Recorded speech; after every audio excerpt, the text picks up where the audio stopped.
ఓం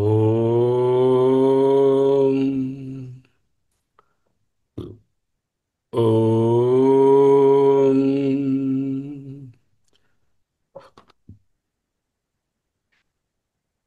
ఓం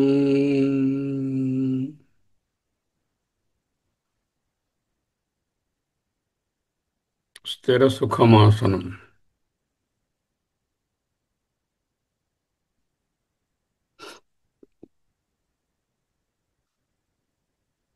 అహమస్మి.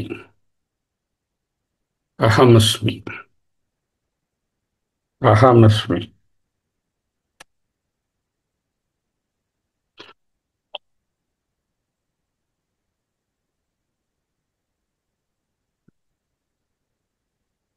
అద్వేష్ట సర్వభూతానాం మైత్రః కరుణ ఏవ చ నిర్మమో నిరహంకారః సమదుఃఖ సుఖక్షమీ. ఇంకా ఆత్మతత్వంలో నిలిచి ఉండడానికి సాధనాలు, లేకపోతే ఆత్మతత్వంలో నిలిచి ఉన్న వారి యొక్క స్థితిని తెలిపే విశేషాలు చెప్తున్నారు. ఎవరికి సాధనాలు, అవి సాధించిన వారికి లక్షణాలు.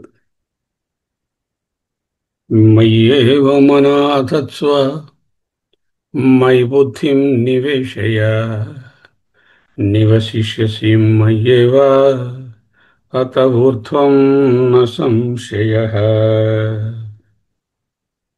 ఈనాడు సంతుష్టః సతతం యోగి యతాత్మా దృఢ నిశ్చయః మయర్పితమనో బుద్ధిః యో మద్భక్తః సమే ప్రియః.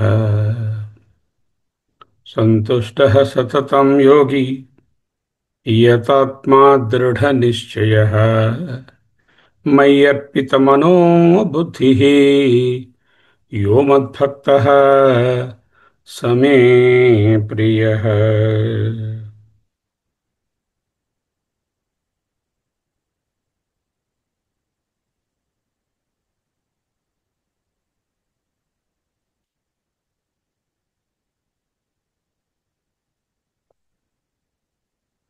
సంతుష్టః సతతం నిత్యం దేహస్థితి కారణస్య లాభాలాభే చ ఉత్పన్నాలంబం ప్రత్యయః.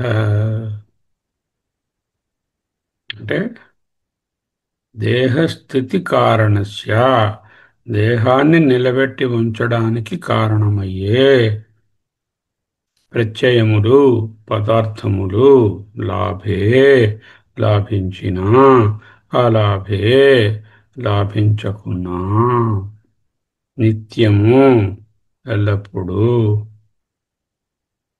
అలం ప్రత్యయ చాలును అనే భావము కలవాడు సంతుష్ట. సంతుష్ట అంటే ఒక్క మాటలో అలం ప్రత్యయ అంటే నాకు ఇంకేమీ అక్కరలేదు. Whatever I'm having or not having does not bother me. They know that I need to think or work for any prayojana, whether it is labha or alabha, I am already full. ఎంతమందికండి అలా ఉంటుంది? చిన్న చిన్న విషయాలలోనే ఇంకా కావాలి, ఇంకా కావాలి, ఇంకా కావాలి. ఆ ఇంకా కావాలని వదులుకోవడమే సంతుష్ట అన్నారు. సంతుష్ట సతతం నిత్యం దేహస్థితి కారణస్య లాభే అలాభే చ ఉత్పన్న అలం ప్రత్యయః తథా గుణవత్ లాభే విపర్యే చ సంతుష్టః సతతం యోగి. Not only the physical object, but also the mental composure towards them. తథా అదే విధముగా గుణవత్ అంటే దానికి సంబంధించినటువంటి గుణములు, విరుద్ధముగా అంటే చెడు వస్తువు లభించినప్పుడు కూడా సర్వకాలముల యందు సంతోషముగా నుండువాడు. అంటే వస్తువు గాని దాని ఫలము గాని యాక్సెప్టబుల్గా ఉన్నా అన్యాక్సెప్టబుల్గా ఉన్నా ఒకేలా ఉండేవాడు. యోగి నెక్స్ట్ వర్డ్ సంతుష్ట సతతం యోగి. యోగి యుక్త చిత్త సమాహిత చిత్త ఆత్మయందే లగ్నమైనటువంటి మనస్సు కలవాడు. బాహ్య విషయేంద్రియ ఉపసంహృత కరణ సమాహిత చిత్త. అదే ఇక్కడ యోగి. యతాత్మా సంయత భావ. సమాధానంతో కూడినటువంటి చిత్తము కలవాడు యథ ఆత్మ. నియమించబడినటువంటి ఆత్మ అంటే ఇక్కడ సచ్చిదానంద ఆత్మ కాదు, చిత్తం, విశుద్ధాంతఃకరణం, సమాధానంతో కూడినటువంటి చిత్తము కలిగిన వాడు యతాత్మ. సంతుష్ట సతతం యోగి యతాత్మా దృఢ నిశ్చయ. దృఢ స్థిరో నిశ్చయ అధ్యవసాయో యస్య ఆత్మ విషయతత్వే సహ దృఢయ నిశ్చయ. అంటే ఆత్మతత్వమునందు మాత్రమే స్థిరమై విచరితము కాని కూటస్థ అని చెప్పినట్లుగా నిశ్చయ బుద్ధి కలిగిన వాడు దృఢ నిశ్చయ. దృఢ నిశ్చయ అన్న కూటస్థ అన్న ఇంచుమించు ఒకటే అర్థం. సో మొదటి పాదం సంతుష్ట సతతం యోగి యతాత్మా దృఢ నిశ్చయ. ఇక్కడతో సరిపోతుందా? సంతృప్తిగా ఉన్నాడు ఒక ఆయన, చిత్తం నియంత్రించబడింది, దృఢమైనటువంటి నిశ్చయం కలిగి ఉన్నది ఆత్మతత్వ విషయంలో. మయ్యర్పిత మనోబుద్ధి, దట్స్ ఆల్సో వెరీ ఇంపార్టెంట్. మనః బుద్ధి రెండు ఫ్యాకల్టీస్ ఉన్నాయి మనకి. ఒకటి సంకల్పాత్మకము, రెండవది నిశ్చయాత్మకము. ఈ రెండు కూడా సంకల్పాత్మకం మనః అధ్యవసాయ లక్షణ, బుద్ధి అధిష్టాన లక్షణం, అధ్యవసాయ లక్షణం డెసెసివ్ పవర్.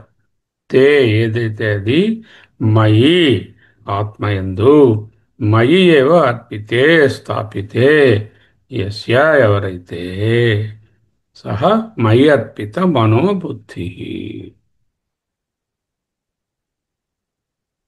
సంకల్పములు మనస్సు యొక్క స్వరూపము, నిశ్చయ బుద్ధి యొక్క లక్షణాలు. సంకల్పం అంటే మనస్సు, నిశ్చయం అంటే బుద్ధి. ఎవనికైతే అట్టి మనస్సు బుద్ధి కూడా ఆత్మయందే స్థాపించబడినవో అట్టి సర్వసంగ పరిత్యాగి, అదే సంస్కృతంలో చెప్తే సర్వసంగ పరిత్యాగిని సన్యాసినః సహ మయి అర్పిత మనోబుద్ధి. సో సాధారణంగా సన్యాసి అనేసరికల్లా ఒక వస్త్రాలు, ఒక ఆశ్రమం, ఏదో ఒక టైప్ ఆఫ్ లైఫ్ అని అనుకుంటాం. సర్వమును త్యజించి ఉండడమే సన్యాసము, సత్న్యాసము. సర్వసంగ పరిత్యాగి అన్నదానికే సన్యాసి అన్న ఒకటే అర్థం. వివిధ సన్యాసం,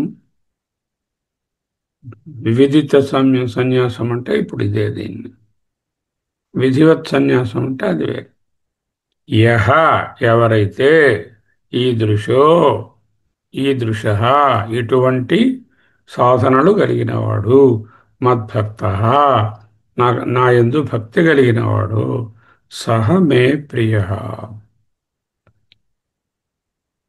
ప్రియో హి జ్ఞానినో ఇత్యర్థం, అహం సచ మమ ప్రియ అంటూ 7-17 చదువుకుంది. ఇక్కడ ప్రియ అంటే అర్థం ఏమిటంటే ఆత్మస్వరూపుడే అవుతాడు. ఎందుకు ప్రియ అంటే ఆత్మస్వరూపము? ఆత్మనః ఆత్మనస్తు కామాయ సర్వం ప్రియం భవతి. ఏదైనా ఇష్టంగా ఉన్నది, ప్రియంగా ఉన్నది అంటే అది ఆత్మయే. మనకు తెలియదు ఆ విషయం.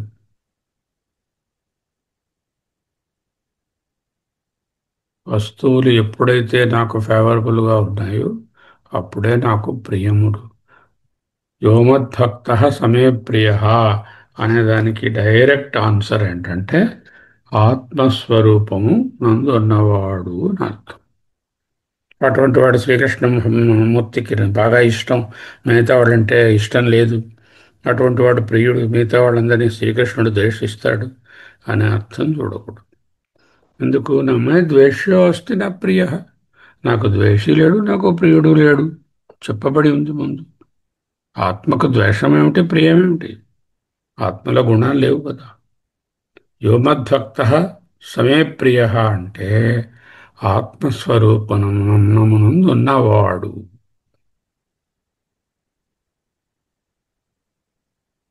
సంతుష్ట సతతం యోగి యతాత్మా దృఢ నిశ్చయ మయర్పిత మనోబుద్ధి యో మద్భక్త సమే ప్రియ.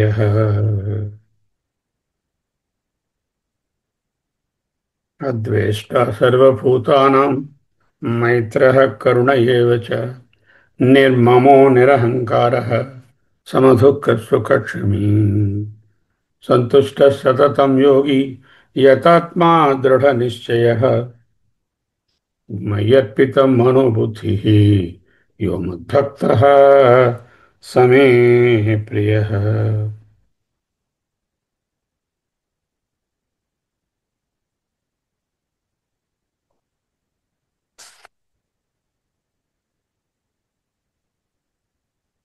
ఆత్మౌపన్నేన సర్వత్ర సమం పశ్యతి యోర్జున సుఖం వా యది వా దుఃఖం స యోగీ పరమో మతః. సర్వే భవంతు సుఖినః సర్వే సంతు నిరామయాః. న మాతా న పితా న బంధుర్న శాస్త్రం న శిష్యో న శిక్షా న చ త్వం న చాహం. నిర్వాణ దశ. తన్ మన ధన సబ్ కుచ్ తేరా.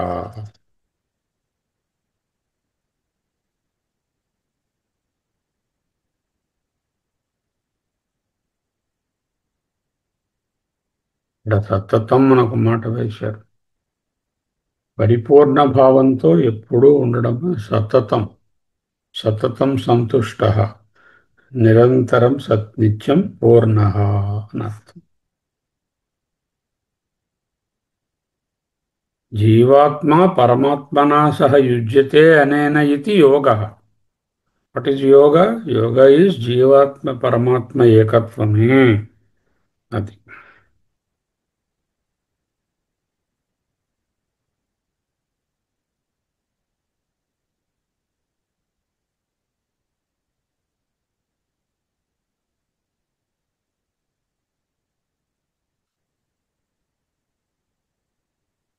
దృఢ నిశ్చయ అనేదానికి స్థితప్రజ్ఞ అని కూడా చెప్పు. యథాత్మ అంటే ఆత్మ సంయమం, సమాహిత చిత్తం.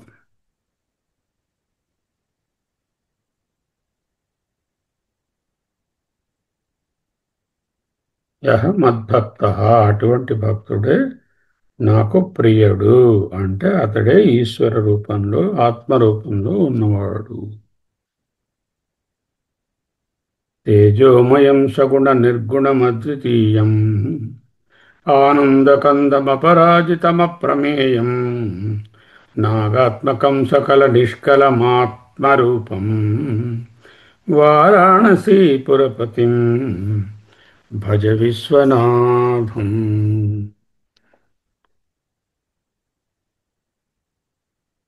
అహమస్మి, అహమస్మి, అహమస్మి.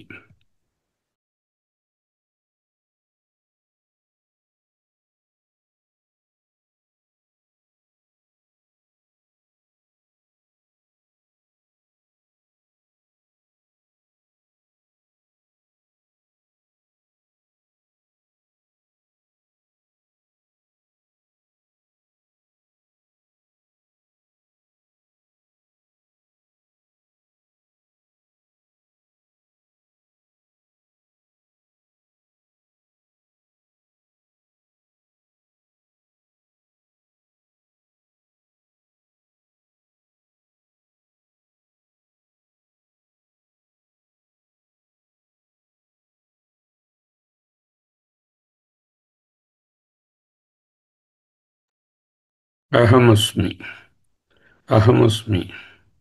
2 3 రోజులు ఈ వరుస శ్లోకాలు ఈ సాధన విషయాలు, లేకపోతే స్థితప్రజ్ఞ లక్షణాలు రెండు ఒక్కటే.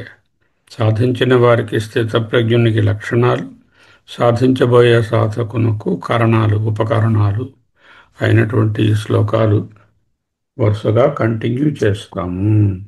14 నుంచి అలా 20 వరకు ఉన్నవి.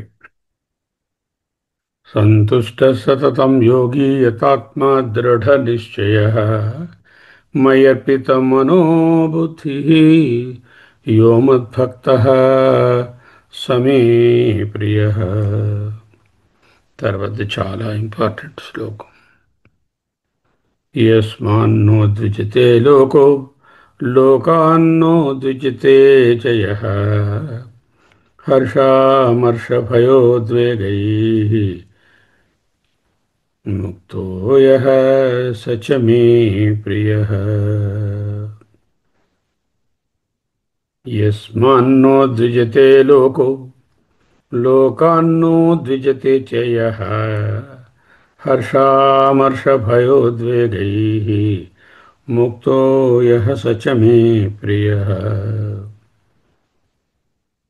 సింపుల్గా లోకము, లోకః అంటే లోకం అంటే గోడలు పర్వతాలని కాదు, జనులు. లోకము ఈజ్ నథింగ్ బట్ వడ్. దేశం అంటే మట్టి కాదు, దేశం అంటే మనుషులు.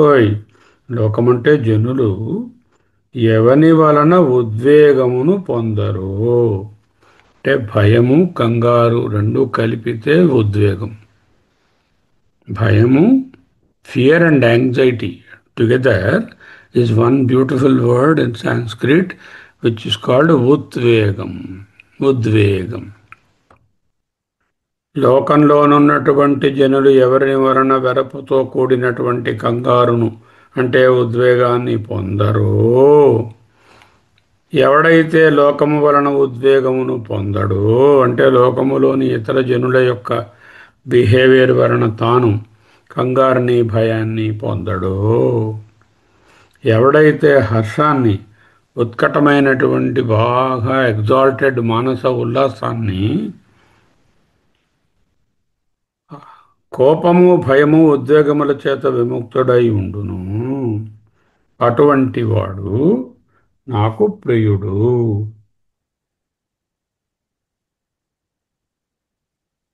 హర్ష ఆమర్ష, హర్షామర్ష. హర్షము, ఆమర్షం అంటే ఈర్ష్య భయం రెండు కలిపితే హర్షామర్ష. ఈర్ష్య భయము లేవు, ఉబ్బి తబ్బిబ్బైపోవడం కూడా లేదు. యస్మాన్నో ద్విజతే లోకో లోకాన్న ఉద్విజతే చ యః హర్షామర్షభయోద్వేగైః ముక్తో యః స చ మే ప్రియః. అహమస్మి, అహమస్మి.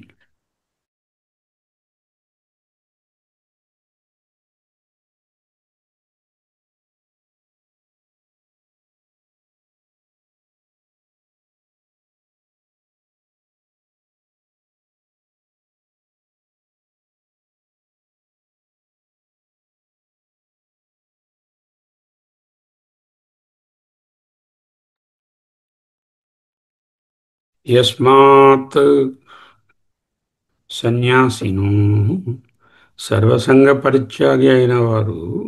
యస్మాత్ అంటే ఎవని వలన, యస్మాత్ దేని వలన లేక ఎవని వలన. ఇక్కడ ఎవని వలన. లోకః అంటే లోకములోనున్న ప్రజలు న ఉద్విజే న ఉద్విజతే ఎదుటివారిని బాధించడు. ఎదుటివారి గురించి అక్కర ఉంటుంది, ఎవరిని నొప్పించడు. తనకు తెలియకుండా వారు బాధపడినా ఆయనేమీ తిరిగి బాధపడడు. అయ్యో నాకు తెలియకుండా వాళ్ళు అది కూడా లేదు. కావాలని బాధ పెట్టడు. అహింస. లోకః అంటే లోకంలోని మనుష్యులు. నా ఉద్విజతే అంటే భయము దాంతో పాటు కొన్ని తొట్టుపాటు. ఈ రెండు కలిపితే ఉద్విజతే. యస్మాత్ అంటే ఎవని వలన, అంటే ఇటువంటి జ్ఞాని వలన లోకంలో ఎవరు బాధించబడరు. సున్నిత మనస్కుడై ఉండి ఎదుటివారి భావాలకు పూర్తి విలువనిస్తాడు. యస్మాత్ లోక న ఉద్విజతే. లోకాత్ న ఉద్విజతే. లోకాత్ లోకముల వలన. పంచమి. లోకాత్ అంటే లోకములోని ప్రజల వలన. న ఉద్విజతే తనను బాధ పెట్టినా చెలించడు. అంటే గుండె దిటవు కలవాడు. రాక్ ఆఫ్ జిబ్రాల్టర్ విన్నారా? ఆ రాక్ ఆఫ్ జిబ్రాల్టర్ మీద సముద్రం ఎంతగా ఎగిసి ఎగిసి అలలతో కొట్టినా ఆ రాయి చెక్కు చెదరకుండా ఉంటుంది. So he's like a rock of Gibraltar అనుకోవచ్చు. వజ్రాదపి కఠోరాణి మృదూని కుసుమాదపి లోకోత్తరాణం చేతాసి కోహి విజ్ఞాతుమర్హసి అంటున్నారు. హృదయం వజ్రమంత కఠినంగా ఉంటుంది. అదే మృదువుని కుసుమాదపి పువ్వు కంటే మృదువుగా ఉంటుంది. కఠిన హృదయం ఇతరులు మన పట్ల బిహేవ్ చేసినప్పుడు, మృదు హృదయం ఎదుటివారితో వ్యవహరించేటప్పుడు. వజ్రాదపి కఠోరాణి మృదూని కుసుమాదపి లోకోత్తరాణం చేతాంసి కోహి విజ్ఞాతుమర్హతి. హర్షామర్ష భయోద్వేగై. జీవన్ముక్తి అంటే ఏమిటి? హర్షామర్ష భయోద్వేగై వినిర్ముక్త. హర్షం అంటే అతిశయించిన ఉత్సాహము. ఉత్సాహానికి అతిశయించిన ఉత్సాహానికి ఉన్న తేడా ఏమిటి? ఉత్సాహం హద్దులు దాటితే విచక్షణా శక్తిని కోల్పోతాం. ఏ భావోద్రేకమైనా సరే హద్దులు మీరితే హానికరం. With in very small limits it is a human behaviour. భగవంతుడు మనకిచ్చిన గొప్ప వరం ఏమిటి? వివేక శక్తి. ఆ వివేక శక్తి వలన దేనిని హద్దులు దాటకుండా చూచుకోగలగాలి. అమర్ష అంటే చిరాకు, భరించలేకపోవడం, ఈర్ష్య. హర్ష అమర్ష కలిపితే హర్షామర్ష. అమర్ష అంటే ఈర్ష్య, దాంతోపాటు భయం, ఉద్వేగం. హర్షామర్ష భయోద్వేగై.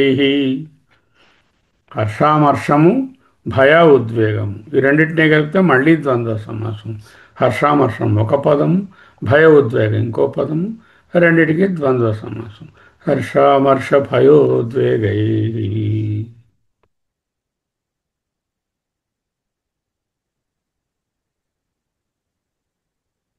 పరం పర ఉత్కృష్టం దృష్ట్వా జాయమానః సంతాపః ఈజ్ కాల్డ్ అమర్ష. అమరం. అమర్ష అంటే ఏమిటి? అమరణ చెప్పారు. పరుల యొక్క ఉత్కృష్టతను చూచి, ఉత్కర్షను చూచి, ఆనందాన్ని చూచి, దృష్ట్వా జాయమానః పుట్టినటువంటి సంతాపః దుఃఖం. పచ్చవాళ్ళెప్పుడు పక్కన పచ్చ పక్క వాళ్ళెప్పుడు పచ్చగా ఉంటే కడుపు మంటరా తండ్రి, కడుపు కోతరా నాన్న.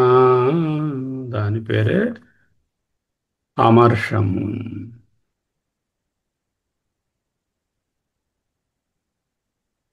పరగుణ పరమాణూన్ పర్వతీకృత్య నిత్యం. నీతి శతకం.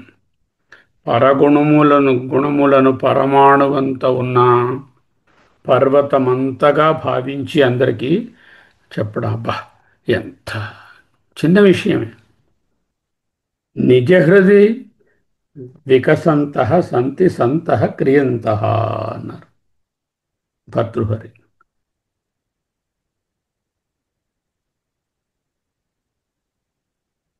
హర్షామర్ష భయోద్వేగై యస్మాన్నోద్విజతే లోకో లోకాన్న ఉద్విజతే చ యః. హర్ష అమర్ష భయ ఉద్వేగై ముక్తః. వాటి నుంచి విడిపడినవాడే నిజమైన ముక్త అంటున్నాడు అంటున్నారు. అదే సచమే ప్రియ, అట్టివాడే నాకు ప్రియుడు అనగా ఆత్మస్వరూపుడు. ఎవని వలన లోకములో నిజులు జనులు విద్వేగమును పొందరు, మానసిక సంక్షోభాన్ని దుఃఖాన్ని పొందరు, ఎవడైతే లోకముల వలన ఉద్వేగాన్ని పొందడో, హర్షము ఈర్ష్య భయము అనేటటువంటి లక్షణాలన్నీ విడిచిపెట్టినవాడు అంతఃకరణానికి పొందినటువంటి ఉత్కర్షయే హర్షం. దేహానికి కలిగినటువంటివన్నీ కూడా భయం, కన్నీరు, వణుకు ఇవన్నీ కూడా అవి హర్షానికి కూడా చిహ్నాలు. అలాగే అమర్షము అంటే సహనశీలము లేకుండుట, కోప స్వభావము. భయం అంటే వెరపు, ఉద్వేగం అంటే వెరపు వలన కలిగేటటువంటి గుండె దడ ఇత్యాదులు. ఇవన్నీ కూడా ముక్త, విముక్తుడై ఉన్నవాడు అతడే జీవన్ముక్తుడు. యో మద్భక్త సచమే ప్రియ, యో భక్తో యః సచమే ప్రియ అనేకుడు మొత్తం పదానికి, సమస్త పదానికి ఆ ఫ్రేజ్కి అర్థం అతడే ఆత్మయోగి, అతడే జ్ఞాని అని అర్థం. బట్ వెరిగే నాకు ప్రియుడు అని అర్థాన్ని తీసి చెప్పకూడదు. ఎందుకంటే బృహదరణ్యకోపనిషత్తు ఆత్మనస్తు కామాయ సర్వం ప్రియం భవతి. కాబట్టి అక్కడ ప్రియ అనే శబ్దానికి ఆత్మస్వరూపుడని అర్థం తీసుకోవాలి. అహమస్మి, అహమస్మి.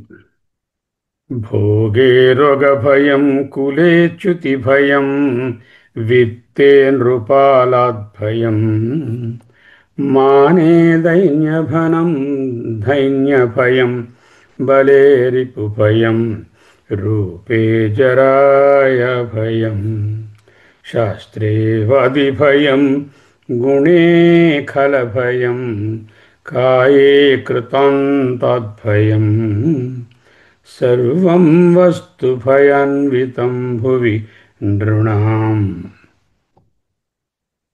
అయితే వైరాగ్యమేవా భయం. భోగే రోగ భయం, భోగికి ఎప్పుడు రోగం వస్తుందో తెలియదు, భయం. కులేచ్యుతి భయం, మంచి కులానికి చెందితే జారిపోయి పరువు పోతుందేమో అని భయం. విత్తే నృపాలాద్భయం, ధనం ఉంటే ట్యాక్సులు కట్టాలని భయం. మానే దైన్య భయం, పేరు ప్రతిష్టలు పొందితే ఎవరైనా ఒకరు అవమానించిస్తారేమో, ఎప్పుడైనా నాకు శాలువా వెయ్యరేమో అని భయం. సంభావితస్య చ కీర్తి మరణాదతిరిచ్యతే బలే రిపు భయం, బలవంతుడికి ఎప్పుడు శత్రువులు ఎక్కువగా ఉంటారు. రూపే జరాయ భయం, అందంగా ఉంటే రూపం పోతుందేమో అని భయం. శాస్త్రే వాది భయం, శాస్త్రం తెలిసిన వాళ్ళు నన్ను ఎవరైనా గెలిచేస్తారేమో వాదంలో అని భయం. గుణే ఖల భయం, ధార్మిక జీవనం గడిపే వాళ్లకు ఎవరైనా మోసం చేస్తారేమో అని భయం. కాయే కృతాంత భయం, శరీరము వృద్ధాప్యం వచ్చి పడుతుంది, కృతాంతుడు జమధర్మరాజు గారు లాక్కుపోతారు అని భయం. సర్వం వస్తు భయాన్వితం, అన్ని వస్తువులు భయముతో కూడినవే. అయితే మరి ఎలాగా? వైరాగ్యమేవ భయం. ముక్త, వీటి నుంచి భయ హర్ష మర్ష, హర్ష అమర్ష వీటి నుంచి ముక్త సచమే ప్రియ. అహమస్మి, అహమస్మి, అహమస్మి, అహమస్మి. స్వస్తి.